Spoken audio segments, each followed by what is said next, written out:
Hey everyone, Stan here from Rocky Creek. Hope everybody's been doing well. We're going to talk real quick about the season of the year that it is. And no, I'm not talking about the holiday season. We're talking about deer season. Families are out in the woods right now across America, getting deer, harvesting deer, processing deer, and everything's all about deer. But many people that I know oftentimes have spouses or whatnot that they be like, I'd love to eat more deer, but my spouse doesn't like deer. I'm going to share with you my number one way of cooking some deer tenderloin that anybody I know who doesn't like deer typically will eat it and not think twice about it. And I'm also going to share with you a couple little tips that I do for some everyday recipes that may help you to try to get somebody to like or tolerate eating deer. What we're going to be talking about today though for the main recipe, and I'll also give you a few extra tips, is we're going to go ahead and cook up some deer tenderloin. That's kind of like the cream of the crop meat from within a deer that most people like to get and the most sought after. This is a one big whole tenderloin, and then one of the people who process some deer in our area that I get mine from will package it up in smaller packaging like this, and they'll have it sliced into sort of medallions that we're going to work with today. So this one is what we're going to work with today, but I'm going to show you what I do to all deer roast or things other than ground that makes a significant difference in people being able to tolerate it and to like it. So without any more wasting time though, let's jump in here. Let's knock out a quick recipe with this, and then I'll share with you some other tips on how to maybe get people to better like deer so you can get more use of your deer that you may hunt this year. Let's go. So the first thing that I do with any deer meat, it's a very dark meat, is that one thing that I've learned that takes a lot of that sort of gaminess that people talk about that bothers them is to soak it ideally in buttermilk for 24 hours prior to cooking it. But if you don't have buttermilk, it's okay. I've used everything from whole milk to skim milk. And this right here is actually not the tenderloin. Yeah, look at all that blood there because where I thawed it out in this butcher paper. But this right here is not a tenderloin. This is actually a deer roast. And I'm going to actually use this tomorrow for cooking. So I'm going to go ahead and do to it what I've already done with my tenderloin, which I'll show you here in a minute. But you can see deer meat is very dark. It's a very dark piece of meat right there. But we're going to eliminate a lot of that blood and gaminess by soaking it in the milk. So all we're going to do is we're just going to drop that thing right into some kind of a dish. All right, then once I got it in the glass dish, literally guys, like this is actually just 2% milk, but because I don't have any buttermilk right now, but then literally I just pour enough milk in just to coat the meat. Then all we do is cover it up with some cling wrap.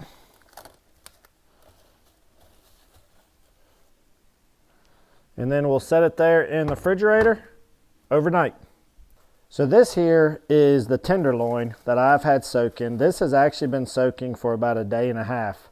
And you may not be able to tell it too much on the camera, but I can tell that this milk is very much not white.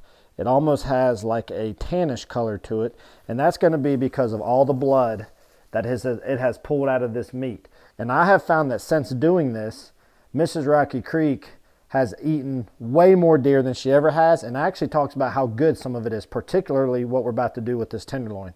All I'm going to do now though is we're just going to dump off that milk, and look at all that dark bloodiness that came out of it. Now I don't want to leave all this milk on the meat, so I'm going to rinse it off, and the meat's almost going to have like a grayish look to it because it's pulled so much of the blood out. You can see there's a little bit of redness to it, but it's actually very pale looking in color compared to what it was. It was like that deep purple. So we're going to get all these just rinsed off real quick, and then we're going to put them on a plate.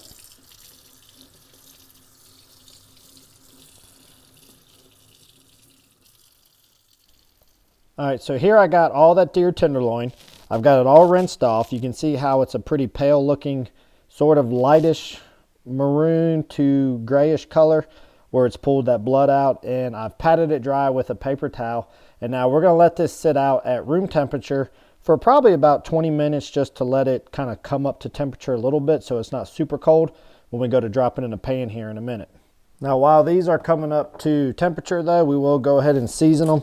Just hit it generously with some salt, some pepper, and either onion powder or garlic powder. Today I'm using onion powder. I actually like garlic powder a little better, but I'm really low on my garlic powder, so I'm gonna hit it with a little onion powder.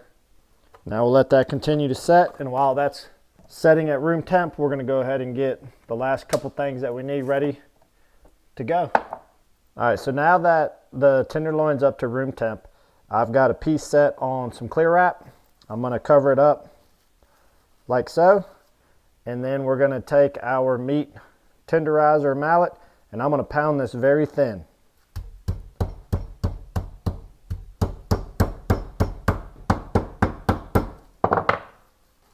So we'll peel it back open, and you can see how paper thin I've gotten that compared to that right there.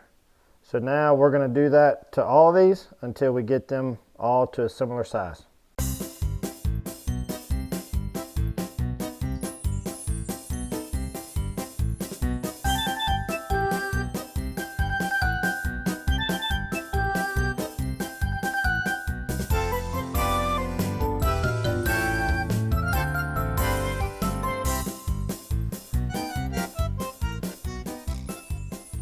So that's what you should end up with after you pounded them all flat. You can see it covers up the whole plate now compared to what it was. And that was the same size plate that I had them on to start with. But I've pounded them really, really thin. And this will make cooking so much easier when it's ready to go. So that's actually the most time consuming part. Now what I need to do is I'm going to get some rendered lard going in the pan. Start getting that warmed up. And we're going to show you what we're going to do with this right now. So you guys can see right here I got some lard that we rendered down from pigs that we raised here on our homestead, and this stuff is like gold now. I can't imagine cooking anything without this now. I've gotten so spoiled by it. But you can do this with vegetable oil, Crisco, olive oil, really any kind of oil of your choice. And you don't have to completely get the item to submerge, but you're going to need a decent amount in the pan, so that way you can really get this stuff good and crispy. So you can see it takes a good bit to do this because I'm going to be doing this whole pan, and I want it to at least cover the entire bottom of what's going to go in here. But this will render down pretty quickly. It'll be clear, and it works fantastic for cooking this stuff in. All right, now while the lard is melting down and getting hot, I need to sprinkle some seasoning flour. I use Big Spring Mill seasoning flour. It's a mill here in Virginia, and it's awesome, but you can use whatever seasoning flour of your choice is. And then we're just going to spread that around to get ready to dip it in. And then, believe it or not, instead of any kind of egg, we're going to use some mustard to coat the meat in before we drop it in the pan. And what I do to simplify it is I just do a pretty good line all up and down all of this, and trust me, you do not taste the mustard. Anybody that I've told that I use mustard for this thinks I'm crazy, and they think it's going to change the flavor of it, but honestly, you don't taste it at all. And I have personally found that this works out much, much better for coating than egg does. So what I do though is I do that big layer across the top, and I do it pretty liberal, and then all I do is flip these in and out on top of each other, and that gets that mustard spread all throughout, and it'll do just fine when it comes time for coating it. All right, our oil is getting good and hot now, so we're going to get ready to get this stuff into the pan. So all we're going to do, take us one here, get it in that seasoning flour. I may have got that oil a little too hot, but it's going to be all right. It's kind of foolproof, to be honest with you. We're going to drop it right on in there. Yeah, there we go. That's what we want.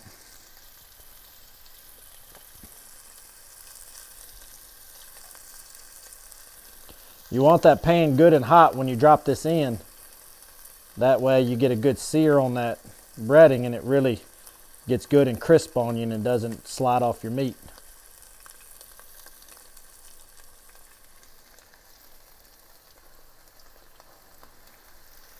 See if we can drop this one in between. All right, we're gonna let those four roll.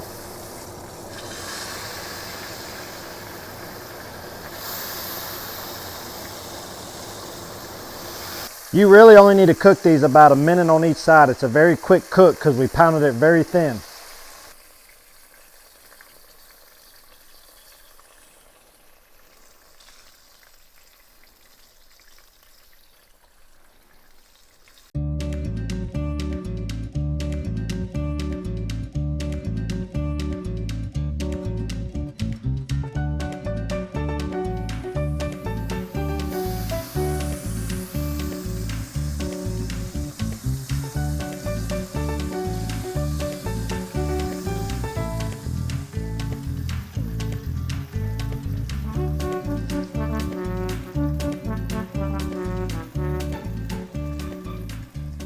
Well guys, there it is.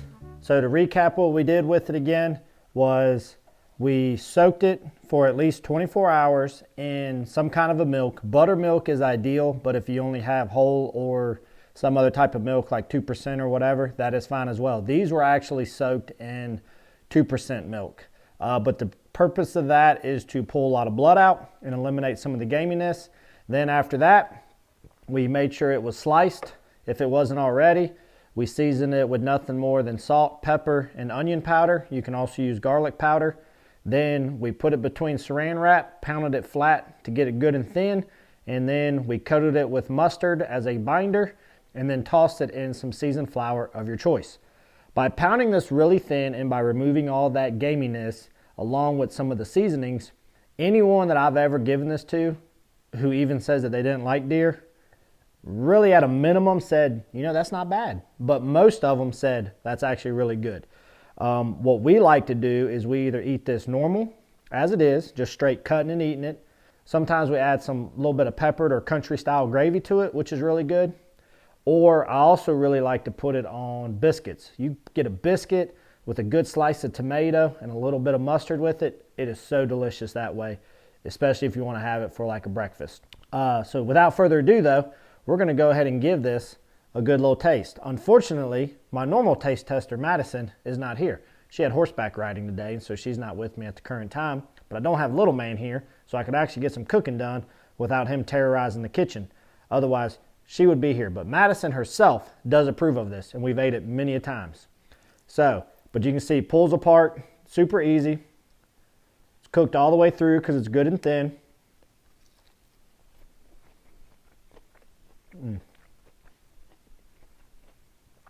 That is delicious. Zero gaminess, good texture, chews up just fine. It's not tough. And then that little bit of seasoning isn't too strong, but it's just enough. That, my friend, is some really good deer meat that nobody would ever know that that's what you gave them. If anything, they'd probably suspect that it's just a super tender cube steak. I'll break out the napkin on that one. All right, I gotta move this plate or I'm gonna eat the whole plate. Let's talk a little bit more. I'll tell you what, guys, that tenderloin is amazing. There might not be any left on that plate by the time the rest of the family get here. So real quickly, let's talk about a couple ways though, how someone who doesn't normally like deer meat, you may be able to get them on board with eating it, or maybe you just kind of put it in there and don't tell them and let them figure it out on their own. So the ways I've been able to get Mrs. Rocky Creek and Madison in particular to eat deer meat when they used to say that they didn't like it was, number one, soaking any big cuts like I talked about, roasts, tenderloins, things like that. Soaking that in buttermilk or some other kind of milk has made a tremendous difference. They can manage it much better and don't notice it as much. So that is the number one thing that I would recommend that you try, and do it for at least 24 hours, if not maybe a little bit longer to about 36 hours. Second thing to do in terms of your bigger cuts is think about adding flavors. You don't want to completely mask it, but think of recipes that have much stronger flavors to it that will help to cover any of that gaminess that you may know of. And so like with our roast, I go with much more flavorful style roast. So the one I started today, I will actually do a Mississippi style roast with it. For those who don't know, Mississippi style roast is super simple. Throw it in a crock pot, put a stick of butter on top of it, on top of the piece of meat, just lay it right on top. Sprinkle 1 pack of au jus powder seasoning mix and 1 pack of ranch seasoning mix. Top that off with some kind of pickled pepper of your choice. I have pickled Cubanella peppers, which are very similar to like a peppercini. I will dump a half a jar of those on there and just let it roll all day on low. For about 6 or so hours, it'll make it super tender, and all those flavors helps to cover that up. Shred it up at the end, and we lay that across either, usually we like to do it on top of a bed of mashed potatoes, or we'll do rice, or sometimes we'll do like some egg noodles and put it with that. So my family eats that pretty often, no problem. So your big cuts, think about types of roasts or stews that you can do that are very strong in flavors and add a lot of fat or moisture to it, such as that stick of butter, to help make it not so tough. The third thing is that a lot of deer meat has what's called the silver skin, and it's a little white layer, kind of like a silverish, grayish white layer outside of the meat. Try to remove any and all that silver skin prior to serving it to your family or cooking with it. That silver skin is very tough, and texturally, especially for kids with Madison, not so much flavors is what gets to her at times, but a lot of times it's a texture thing, kind of freaks her out. So make sure you remove any of that silver skin in the beginning, or as much as you possibly can, and that'll probably help you out. Lastly, with ground meat, anytime similar situation as like with your stews, is think of things that will mask the flavor, such as spaghetti is always a great fallback for ground deer. With the pasta sauce, and let it roll extra time. Don't brown the meat, put the sauce on, and serve it right away. Let that meat, once it's cooked, let it sit in that sauce for, probably a half hour up to an hour, just slowly warming and cooking, and really saturate that meat with the taste of the sauce. And before you add the sauce too, add seasonings to your meat. I like to, on my deer burger for our pasta dishes, I always usually add salt, pepper, seasoned salt, oregano, parsley, and several, usually about 1 to 2 teaspoon scoops of crushed garlic in there. Mix that up and saute that with it, then add the sauce, cook it for about 30 minutes to an hour, and that usually you cannot tell at all that it is deer burger. The second thing you can do with ground deer is to do a recipe that is of 2-pound increments, or that you can split it half and half. So such as like a meatloaf. You already got a lot of flavors mixed in with that meat. But then 2, I will do 1 pound of deer burger to 1 pound of ground beef. And by the time you blend the two together, it's not as noticeable, and the family usually eats it no problem. Well guys, I know that was a lot that I said at one time. I shared with you a quick recipe. Many of you probably already cook deer meat and don't have any issues with deer meat. But where I am a fairly new homesteader, someone who didn't have any background in this type of a lifestyle other than a couple years ago, I know a lot of you who follow me are currently living in suburbia, and you're looking at a lifestyle, or maybe you have access to some deer meat but didn't know what to do with it, and maybe what you had was a bad experience. I highly encourage you, if you try this tenderloin recipe, you will not be disappointed. It is phenomenal. But if you try some of the things that I've told you in terms of other cuts of meat, I think you'll be pleasantly surprised. And as anything, the more you eat it, the more you get used to it anyways, and so it ends up becoming easier down the road. Well guys, I hope this helped you out. I hope everybody's been doing well. Those of you that hunt, I hope you're having good success and that you're able to pack your freezers full of deer. I got a deer that I'll be picking up here in about 2 to 3 weeks. Looking forward to having that, as I'm getting pretty low on my stock. I'm definitely looking forward to adding more meat into our freezer, especially the way the economy has been right now with groceries, and that way we can be sure that we have plenty available here for our family and on our homestead. I appreciate you guys. Hope everybody's doing well. Y'all be good, and we'll see you here very soon on one of our next episodes. Bye guys. Take you a bite. Take a bite. Just bite it. You just bite it. Tastes like chicken. Tastes like chicken. Does that mean it's good? Yeah. Yeah? Good. Alright. Let your mama bite it.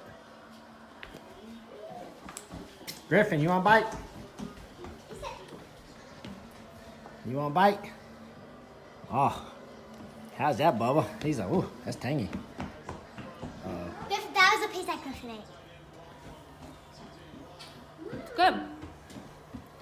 Real good. You want another bite? You want another bite? Oh, he's going for the big. Man. Yeah, you approve? Is that good? Yeah, All right, you want more?